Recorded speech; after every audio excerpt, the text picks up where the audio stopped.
Nigel, here at PwC offices in Dublin today to announce the Ireland Under-20 team. 5 new caps and 5 players unavailable. What was the challenge for you in picking the squad? Yeah, look, there was 6 or 7 difficult phone calls on Friday there to the guys who didn't make it, and I suppose that the 5 guys have been unavailable.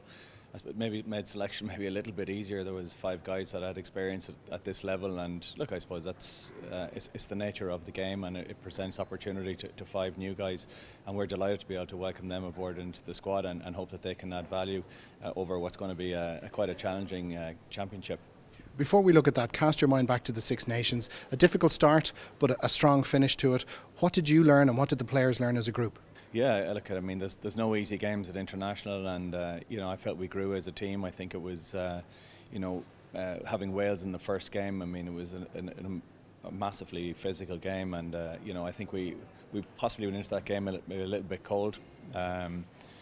We coughed up the ball a little bit easy, and mistakes proved to be very costly for us. But I think we regrouped, and certainly beating England away was a massive, I suppose, game changer for us. And I think the confidence sort of grew and as a team we grew through, and that took us into the last 2 games against Italy and Scotland. So look, we hope that momentum of how we finished that, we can carry that through to the Junior World Championship now.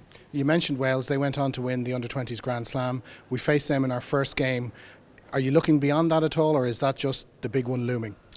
It's a tough group, Look, you have the Grand Slam winners, then you have the world champions in the second game with New Zealand, and then a very tough task, physical counter against Georgia in the third one. But for us at the moment, Wales is the big target.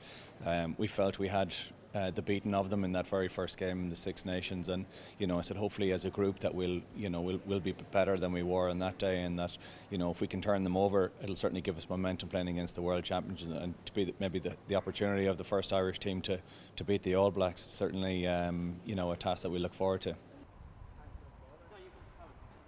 James, we're here today at the announcement of the Under-20 squad for the Junior World Championships, but can we look back first of all at the finish of the Six Nations for the Under-20s?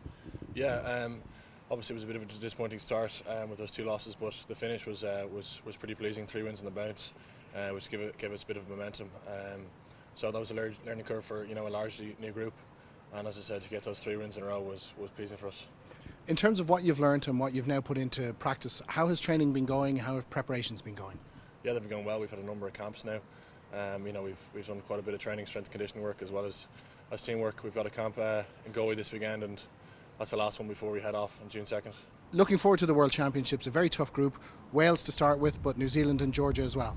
Yeah, 3 top teams, but we're looking past the Wales game, to be honest. That's a huge game for us. So we're excited to get going there.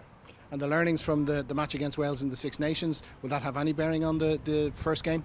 Yeah, I think there's a lot of things to be learned from that game. As I said, that was our first game with a largely kind of new group.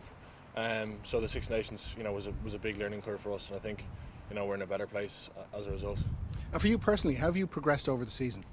Yeah, I think I've progressed okay. Six Nations was, a learning curve for myself as it was for the team, and a bit of a crazy experience. So I'm looking forward to getting into that competition mode again. James, best of luck.